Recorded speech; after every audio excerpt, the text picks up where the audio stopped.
boleh datang ke F4 dengan idea untuk rook datang ke E2, dan ini sebenarnya tak ada siapa-siapa yang boleh halang pun rook masuk ke E2. Dan kita semua tahulah bila rook duduk dekat 7 rank, of course akan jadi masalah yang besar pula.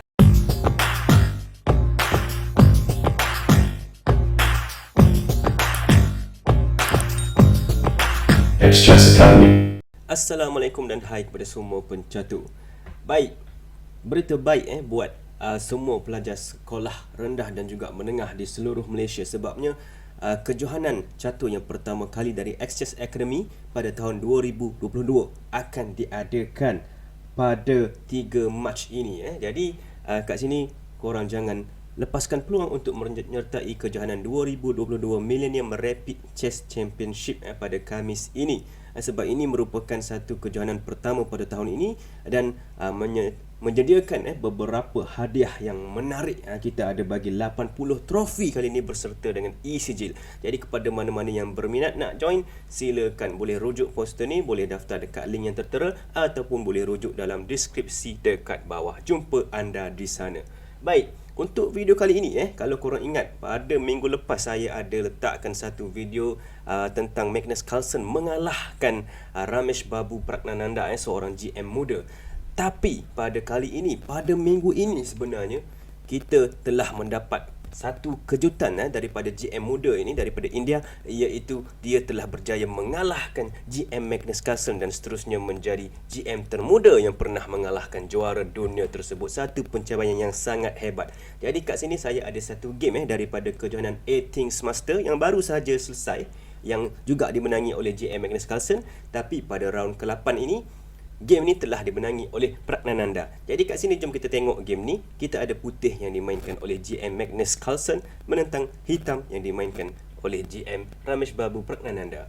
Kat sini Carlsen mulakan dengan D4, dibalas dengan Knight F6, C4, E6, Knight F3 dan seterusnya D5. Kita ada Queen's Gambit decline kat sini. Disambung dengan Knight ke C3, C5, E3, naik ke C6 dan pertukaran pawn kat sini dengan pawn C makan pawn D5, diikuti dengan pawn E makan pawn D5, dan selepas itu bishop ke B5, dan sebelum Pragnananda mengeluarkan bishopnya, dia makan dulu pawn. Jadi kita ada pawn C makan pawn D4 kat sini, pawn E makan pawn D4, dan baru dah dia keluar develop bishopnya, bishop ke D6. Kat sini kedua-dua pemain membuat castling 0-0 oleh Magnus, manakala 0-0 oleh Pragu kat sini, dan seterusnya H3 disertakan dengan H6, Rook E1, Bishop ke F5 dan seterusnya Knight ke E5, meletakkan Knight di tempat yang cantik kat situ. Sudah semestinya kalau tak perlu makan Knight ni, kalau Knight ni tidak membuat apa-apa, jadi tak perlu makan. Kat sini kalau Bishop makan Knight di E5 tu, Carlsen akan makan Bishop tu dengan pawn D makan Bishop E5, dan seterusnya kita dapat tengok pawn E5 ni sangat strong, sangat kuat, dan dia mungkin membuat kacau di bahagian tengah papan. Jadi kita tak nak benda ni berlaku. Jadi tak perlu makan kalau tak bahaya, dan itulah apa yang Pragnananda buat kat sini. Jadi dia gerakkan Rook pergi ke C8 kat sini. Kita ada Bishop F4, Rook E8 dan seterusnya Rook C1. Kalau korang tengok kat sini, kedua-dua pemain telah pun siap develop dan buah-buah diorang semua duduk di tempat yang cantik. Baik, permainan diteruskan dengan Queen ke B6 dengan ancaman untuk tolak pawn A6 dan seterusnya mungkin Queen boleh makan pawn B2 kat situ. Jadi kat sini pertukaran piece berlaku dengan Bishop makan Knight C6, diikuti dengan pawn B makan Bishop C6, dan seterusnya kita ada Knight ke A4 menyerang Queen sambil mengawal pawn di B2. Jadi Queen melarikan diri ke A6. Kita ada Rook ke E3. Ini merupakan satu idea yang menarik sebab apa? Sebab Carlsen kat sini dia nak pergi ke Rook G3, mungkin untuk membuat satu serangan ke atas King, dan juga dia boleh pergi juga ke Rook ke C3 untuk menambah tekanan ke atas pawn di C6. Jadi ini satu idea yang bagus oleh Carlsen. Kat sini Pragnananda cuba untuk defend dengan Knight pergi ke E4, cuba untuk mengawal kedua-dua petak yang Rook nak duduk tadi. Jadi kita ada F3 halau Knight tu, jadi Knight lari ke G5. Seterusnya Rook E pergi ke C3 menambah tekanan ke atas pawn di C6. Namun kat sini Pragnananda buat tak tahu je, dia gerakkan queennya pergi ke B7. Kalau korang tengok kat sini, sudah semestinya pawn di C6 ni free tapi sebenarnya tak boleh dimakan. Of course lah tak boleh dimakan sekarang, sebab kalau knight makan pawn sekarang, sudah semestinya bishop akan makan bishop itu secara percuma pula. Jadi kat sini putih ataupun Magnus boleh mainkan bishop makan knight G5 terlebih dahulu, pawn H makan bishop G5, diikuti dengan pawn ke G4 menghalau bishop ni supaya bishop ni tak duduk di D7 nanti Jadi bishop kena lari contohnya ke H7, dan barulah knight boleh makan pawn C6. Magnus sudah semestinya akan dapat satu pawn free. Tetapi kat sini, adakah Magnus akan mampu untuk defend bertahan daripada serangan dua knight beri tambah pula dengan rook, ditambah pula dengan posisi pawn di sebelah king yang seakan-akan goyah, tidak bagus kat sini. Sudah semestinya tidak menentang seorang GM yang kuat seperti Ramesh Babu Pragnananda. Jadi sebab itulah selepas queen ke B7, Magnus pun tak makan pawn di C6 tu. Dia gerakkan bishop ke H2. Kita ada knight E6 kat sini. Dan seterusnya, barulah kat sini Magnus makan pawn tu. Kita ada knight makan pawn di C6 kat sini.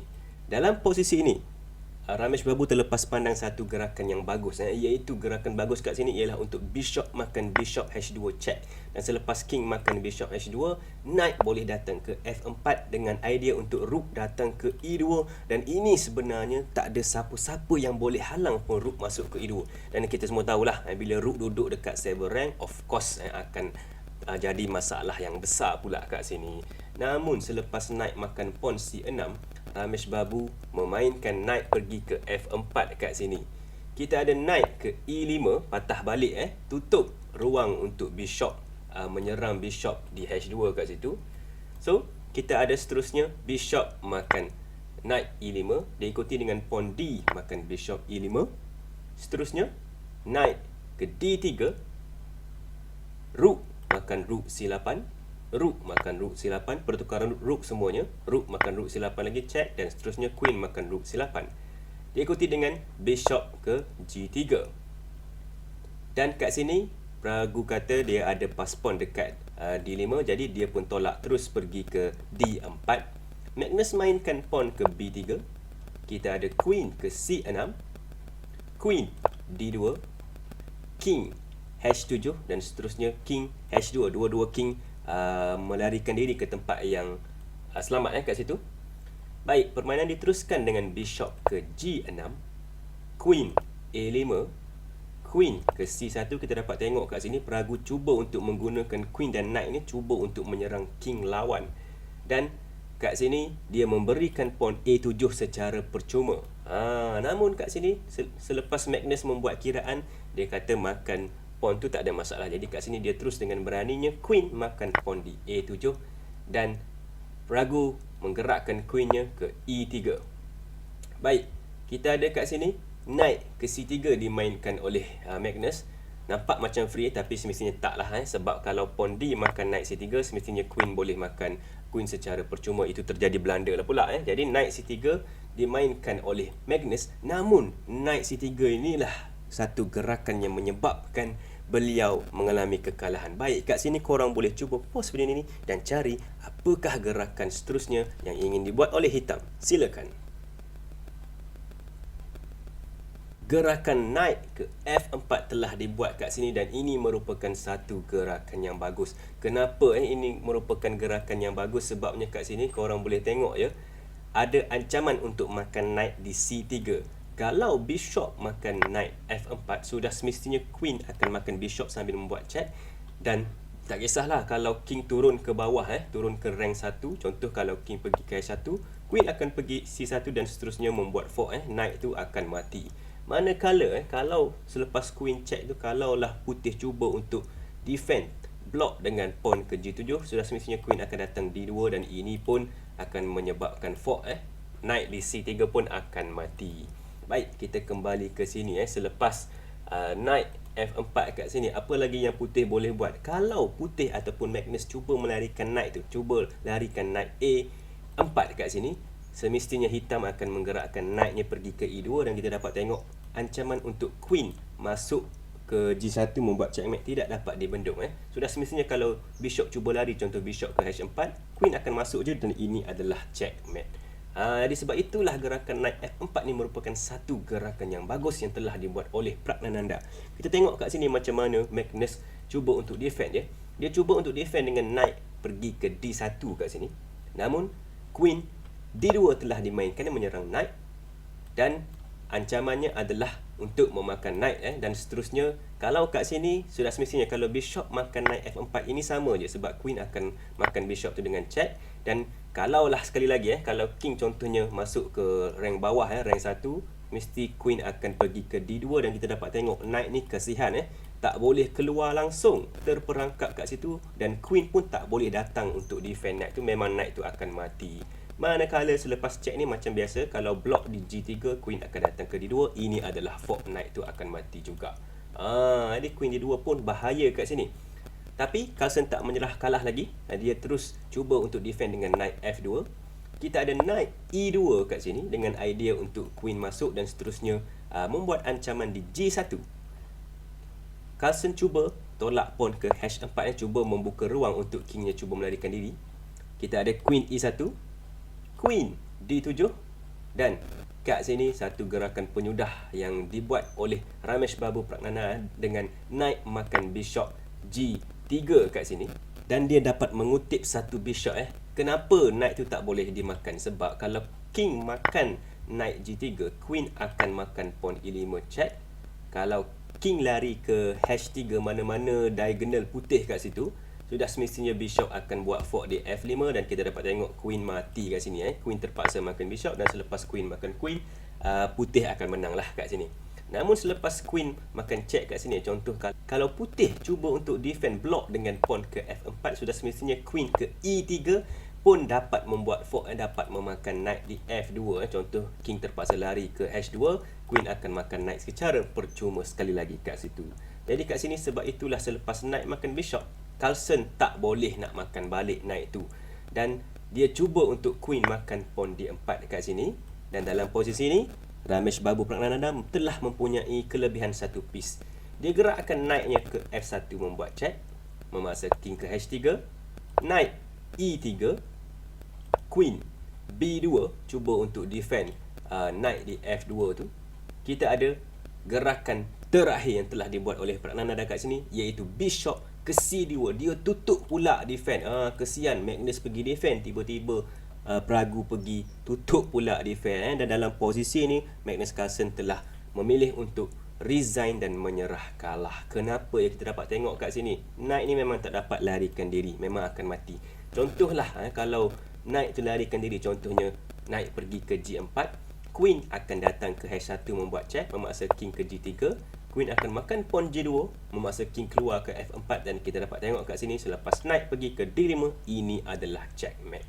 Jadi sebab itulah selepas bishop ke C2, knight Carlsen akan mati dan dia telah resign dan menyerah kalah kat sini. Baik, jadi inilah satu game yang mengejutkan ramai pihak. Seorang GM telah mengalahkan seorang juara dunia, dan apa yang lebih menarik ialah Ramesh Babu Pragnananda sebenarnya telah menjadi seorang GM termuda yang berjaya mengalahkan juara dunia dan menggunakan buah hitam pula tu.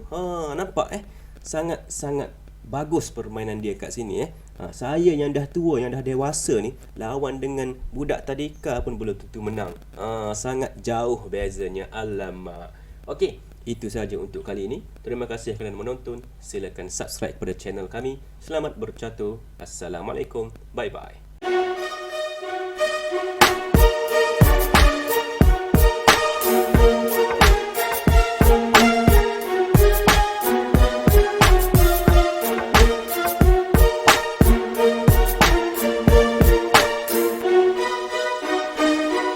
Express Academy.